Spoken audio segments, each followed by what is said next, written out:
Hello students, how are you? Hope you are fine. देखो बच्चों, कल हमने क्या किया था अप टू क्वेश्चन नंबर 4 ना, एक्सरसाइज 9.1।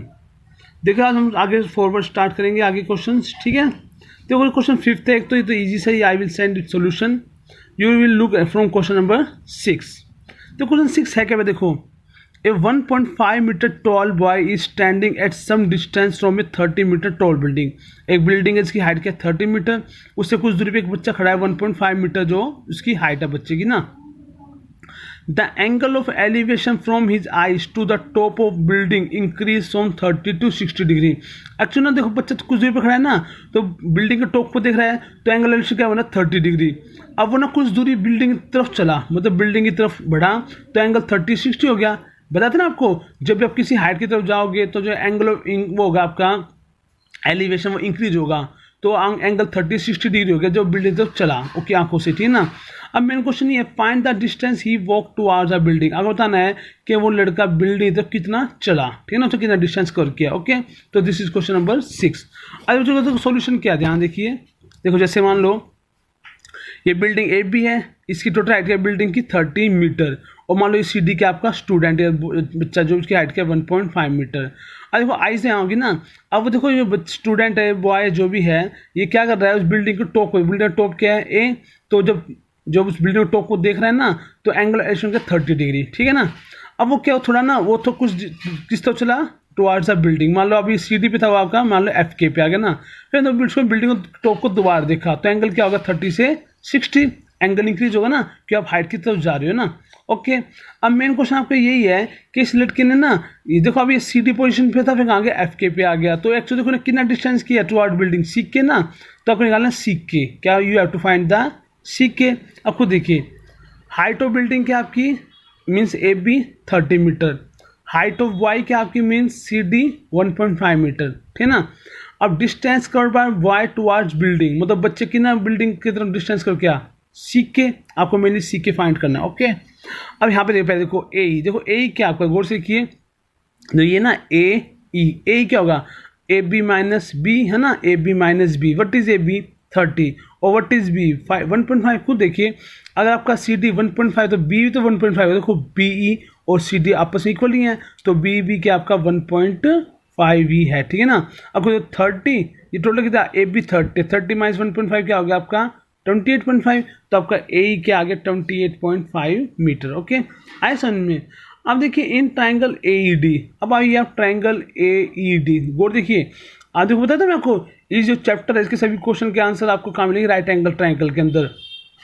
तो ये राइट एंगल ट्राइंगल कौन कौन सा आपका, एक तो राइट एंगल ट्राइंगल फिगर में ए ई डी है, देखो गौर से ए ई डी, और दूसरा ए ई एफ, ये में आपको सोल्यूशन मिलेगा। फिर मैं आपको लॉजिक बताता हूँ। देखो अगर किसी तरह राइट एंगल ट्राइंगल ए ई डी में क्या निकालने डी, और ए ई एफ में क्या निकालने एफ ई। खुद देखिए डी ई माइनस एफ ई क्या होगा डी एफ होगा, और डी एफ बोलो या सी के बोलो एक ही बात है ना। तो इस क्वेश्चन का यही सोल्यूशन है, मतलब आपको क्वेश्चन करना है लॉजिक से, ठीक है ना। अब देखिए हमने पहले राइट एंगल ट्राइंगल ए ई डी लिया, ए ई डी, तो क्या किसमें डी अपॉन ए ई, तो पूरा क्या आपका डी ई अपॉन में ए ई। अब देखो ए डी में आपका एंगल थीटा है 30 है, तो डी क्या हो गया आपका बेस, और ए हो गया परपेंडिकुलर, तो बेस अपॉन परपेंडिकुलर हो गया आपका कोट थीटा, थीटा क्या 30 degree. What is D you don't know, what is a कितना आपका 28.5 है ना। ओके, और कोट 30 कहता है √3 वैल्यू।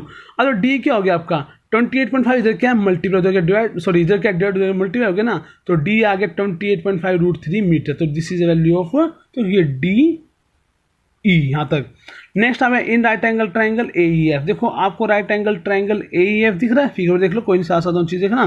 देखो ए ई एफ देखो क्या आपका वो F E upon A, F E upon A क्या cot theta mean 60, F E upon A क्या आपका वो 28.5, और कोट 61/√3 होता है। एफ ई क्या होगा इधर क्या 28.5 क्या, इधर आपका डिवाइडर क्या हो गया मल्टीप्लाई, तो एफ ई हो गया 28.5 upon √3।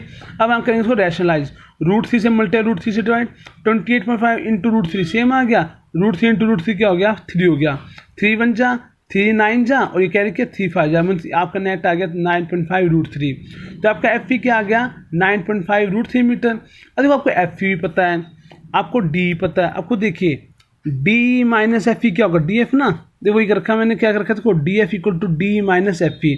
What is D, 28.5√3 minus what is F E, 9.5√3। अरे 28.5√3 माइनस 9.5√3 क्या होगा, 19√3। तो आपका डी एफ क्या आ गया, 19√3 मीटर। ओके, और हमें ये पता है कि डी एफ इक्वल टू किसके, आपके सीके के, है ना। तो D F equal to CK, तो देयरफॉर सीके क्या होगा, 19√3 मीटर। और सीके क्या है, सीके वो डिस्टेंस है जो उस बॉय ने टुवार्ड्स बिल्डिंग कवर किया ना।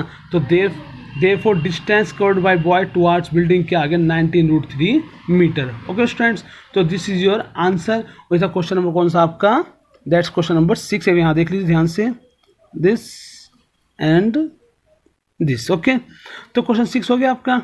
ओके स्टूडेंट्स, नेक्स्ट है क्वेश्चन नंबर 7। तो क्वेश्चन 7 क्या आपका, एक्चुअल क्या है मैं बताता हूँ आपको। देखो क्वेश्चन 7 क्या है, एक ना आपकी बिल्डिंग है, ठीक है ना, बिल्डिंग है BC, उसकी हाइट का 20 मीटर। उसके ऊपर एक टावर है, टावर क्या आपका AB, उसकी हाइट हमने x मीटर मान ली, ठीक है ना। ध्यान सुनिए क्वेश्चन को, एक बिल्डिंग है BC, उसकी हाइट 20 मीटर है, टावर है AB, उसकी हाइट x मीटर है, और टावर बिल्डिंग के ऊपर रखा हुआ है ना, इस टाइप से प्लेस है। कोई पॉइंट D है, कहाँ पे, पॉइंट D ग्राउंड पे ना। अब पॉइंट D से ना, ध्यान सुनिए, अगर पॉइंट D से हम क्या देखते हैं, क्या नाम है वो था, टावर। ओके, टावर के टॉप को देखते हैं तो एंगल एलिवेशन कितना है आपका, 60 डिग्री। मीन जो पॉइंट D है, अगर हम उससे टावर के किसको देखते हैं, टॉप को, तो एंगल एलिवेशन बनता है आपका 60 डिग्री। और उसी पॉइंट D से अगर हम बिल्डिंग के टॉप को देखते हैं, देखो बिल्डिंग का टॉप बोल लो, ये टावर का बॉटम बोल लो, बात है क्या ना। ये पॉइंट B है, ये क्या है, बिल्डिंग का टॉप है, और टावर का क्या है, बॉटम है। तो वहाँ से पॉइंट D से उसका एंगल पॉइंट B पे एंगल बनता है 45 डिग्री का, ठीक। अब क्वेश्चन ये है, मेनली आपको बताना है what is the height of this tower. आपको ना टावर AB की हाइट मीन्स XL निकालनी है, ठीक। अब देखिए, हाइट ऑफ बिल्डिंग क्या आपकी BC 20 मीटर, let height of tower AB, tower आपका AB उसकी हाइट मान लिया हमने x मीटर। अब खुद देखिए, आपका BC 20 और आपका AB x है, तो पूरा ये AC, देखो ये AC कितना होगा, x प्लस 20 या 20 प्लस x, एज यूज कुछ भी कह सकते हैं ना। तो आपका x AC क्या आ गया, x प्लस 20 मीटर। ओके ना, इसकी हमें जरूरत पड़ेगी। अब देखो पता था, देखो आपको इस फिगर में कोई राइट एंगल ट्रायंगल दिखा दिया, ध्यान देखिए। देखो इस पूरी फिगर में आपके दो राइट एंगल ट्रायंगल हैं, एक तो राइट एंगल ट्रायंगल ACD है और दूसरा BCD, ठीक है ना। ओके, एक राइट एंगल ट्रायंगल ACD क्या आपका BCD। अब गौर से देखिए, दोनों देखो, दोनों राइट एंगल ट्रायंगल ACD और BCD में क्या चीज़ कॉमन है, तो क्या कॉमन है, CD। देखो राइट एंगल ट्रायंगल ACD में CD एज ए बेस है, और राइट एंगल ट्रायंगल BCD में CD एज ए बेस है। तो इस टाइप के क्वेश्चन को ना, जब ऐसे क्वेश्चन आते हैं तो कोई ना कोई साइड कॉमन हो, तो उसको लेके हम क्वेश्चन को आगे बढ़ाते हैं, ठीक है ना। अब देखिए now in right angle triangle BCD, आपको राइट एंगल ट्रायंगल BCD नजर आ रहा है, यस। देखिए मैं क्या, देखो BC अपॉन CD, क्या आपका BC अपॉन CD क्या बनेगा, BC परपेंडिकुलर, CD बेस है ना। देखो ये right angle triangle BC theta क्या आपका 45, देखो ये 45 एंगल सिर्फ ये है जो कि BCD में, तो थीटा ये हो गया। तो BC परपेंडिकुलर CD बेस, तो परपेंडिकुलर बेस क्या होता है आपका tan थीटा, थीटा 45 है।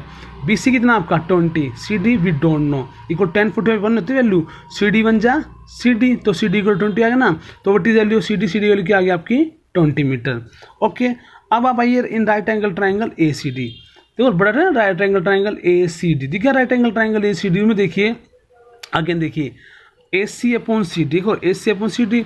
अब AC अपॉन CD होगा वही tan थीटा, में थीटा कितना आपका 60, जो बड़ा ट्रायंगल ACD में थीटा आपका 60 है ना, तो tan 60 बन गया। अब एक चीज़ देखिए, व्हाट इज वैल्यू AC कितना आपका x प्लस 20 ना, तो हम x प्लस 20 पुट करेंगे, और नीचे CD कितना आपका 20, और tan 60 का होता है √3 ना। देखो यहाँ पे वैल्यू पुट की है मैं, देखो AC को से प्लस कर दिया x प्लस 20 से, और आपका CD 20 और tan 60 √3, ये 20 इधर क्या है डिवाइड, उधर क्या हो गया मल्टीप्लाई, तो x प्लस 20 क्या आ गया 20 √3। अच्छा x इक्वल टू इधर 20 क्या प्लस, उधर क्या हो गया माइनस, तो 20 √3 माइनस 20, कुछ कॉमन है, यस 20 कॉमन लिया, तो क्या होगा √3 माइनस 1। इसको आप इतना छोड़ सकते हो, तो आपके x वैल्यू क्या आ गई 20 इंटू √3 माइनस 1। और हमने x माना क्या था, हाइट ऑफ टावर ना AB, तो ये है, तो therefore hence height of tower क्या होगी 20 इंटू √3 माइनस 1 मीटर। जो टावर है ना उसकी हाइट ये है, तो दैट्स योर आंसर।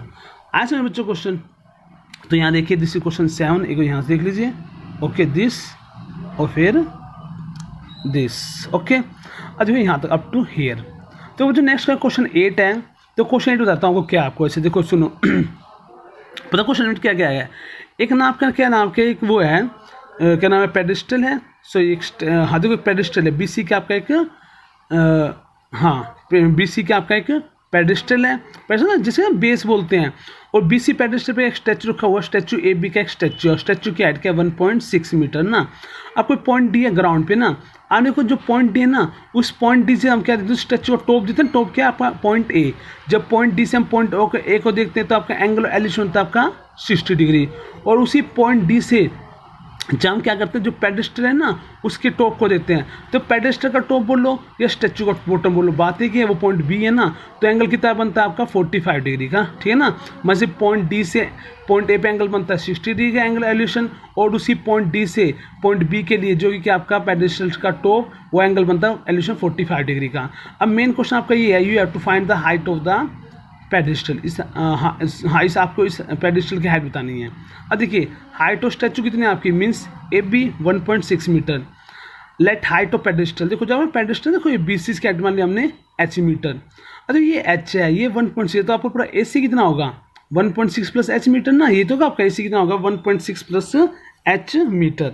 अभी देखिए आपके देखो यहाँ भी दो राइट एंगल ट्राइंगल हैं, एक तो राइट एंगल ट्राइंगल आपका ए सी डी और दूसरा क्या आपका बी सी डी। अब इन दो राइट एंगल ट्राइंगल में क्या चीज़ कॉमन है, सी डी ना। अब कोई नहीं, अब देखिए in right angle triangle A C D, आपको right angle triangle A C D नजर आया, तो में ए सी क्या है परपेंडिकुलर, सी डी क्या है बेस, तो A C upon C D 10 theta, theta कितना आपका 60 पुट किया।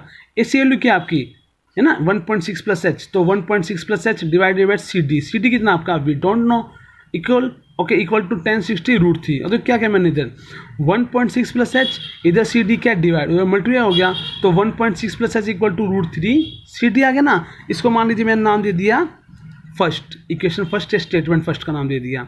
अब आप देखो आगे right angle triangle B C D में, देखो बी सी डी में वही B C upon C D, B C upon C D perpendicular upon base क्या 10 थीटा, थीटा क्या आपका 45 डिग्री। बी सी क्या माना था आपने एच ना, है ना, बी सी क्या आपका एच, हाइट ऑफ पेडेस्टल हम फाइंड करने, H upon C D we don't know, और 10 फुट होता है 1 होता है आपका, तो सी डी क्या होगा सी डी बन जा सी डी क्रॉस मिलेगा C D into 1 C D, C D equal to H आ गया। अब देखो C D equal to H आ गया ना, तो C D equal to H आई के वैल्यू हमने कहाँ पुट कर दी, इसने स्टेटमेंट फर्स्ट में है ना। देखो आपके ना देखो put C D equal to H in equation first, बोले स्टेटमेंट फर्स्ट कुछ कह सकते हो आप। तो क्या था आपका, तो ये था ना आपका √3 C D equal to 1.6 plus H था, तो क्या √3 इसको मैं यहाँ लिख लिया लेफ्ट में, इसको राइट में, देखो इससे कोई दिक्कत नहीं है। तो √3 सी डी था ना, तो √3 सी डी ठीक है ना। और देखो लेकिन √3 था ना, सी डी एच के इक्वल है, तो सी डी को किसे रिप्लेस कर दिया एच से रिप्लेस कर दिया, तो √3h equal to 1.6 plus H आ गया, समझे ना। तो यहाँ पे जो सी डी था उसको किससे रिप्लेस कर दिया एच से रिप्लेस कर दिया, इस एच को लेफ्ट में लिया है, तो √3h minus H equal to 1.6 आ गया। हो गया कुछ कॉमन है, यस क्या कॉमन लिया एच कॉमन लिया, क्या कॉमन लिया हमने इसमें एच लिया कॉमन, तो अंदर √3 माइनस 1 मिल गया इक्वल टू 1.6, एच क्या आ गया 1.6, इधर √3 माइनस 1 क्या आपका मल्टीप्लाई इधर डिवाइड हो गया। अब हमने क्या कहते हैं इसको रैशनलाइज, मीन्स √3 प्लस 1 से मल्टीप्लाई √3 प्लस 1 से डिवाइड। अब 1.6 इंटू √3 प्लस 1 सेम रहेगा, देखिए क्या बन गया a minus B A plus B. अब देखो a minus B A plus B क्या होता है A square minus B square, √3 का स्केयर क्या होगा 3 और 1 का स्केयर 1 नहीं होता है, आई बस समझ पे। तो क्या बन गया आपका नेक्स्ट स्टेप हो गया h equal to 1.6 into √3 plus 1 divided 3 minus 1 क्या होता है आपका 2 होता है, 2 1 जा ये कट गया 0.8 पर, तो आपका h इक्वल टू क्या आ गया 0.8 इंटू √3 प्लस 1। एच हमने माना क्या था हाइट ऑफ पेडेस्टल ना, तो देखो हाइट ऑफ पेडेस्टल क्या आ गया आपकी 0.8 into √3 plus 1 metre. Okay students, तो this is your question number 8, ठीक है ना। मैं हाइट ऑफ पेडेस्टल देख रहा हूँ, ये देखो ये ना आपकी ये थे ना बी सी आ गया आपकी, तो क्वेश्चन 8 देख ले ध्यान से एक बार आपको, जो यहाँ से स्टार्ट है क्वेश्चन 8 ठीक है ना। ओके ये सब है और फिर इधर के आपका that's of your remaining part ये सब। ओके तो दैट्स योर क्वेश्चन नंबर 8। तो स्टूडेंट्स क्या करना आपको, you have to watch this video very carefully. Today we done 3 question, question number 6 okay ये 6 आपका ठीक है ना। फिर क्वेश्चन नंबर क्या हमने 7 from here to up to here, और फिर question 8 from here to up to here. Okay तो आपको ये 3 क्वेश्चन करने हैं, और एक क्वेश्चन 5th है आई विल सेंड बाई ठीक है ना on group on pics. Okay simple question हो, आप खुद भी ट्राई कर सकते हो, otherwise I will send to you. तो watch this video very carefully. Okay students that's your today class. Okay bye, have a nice day.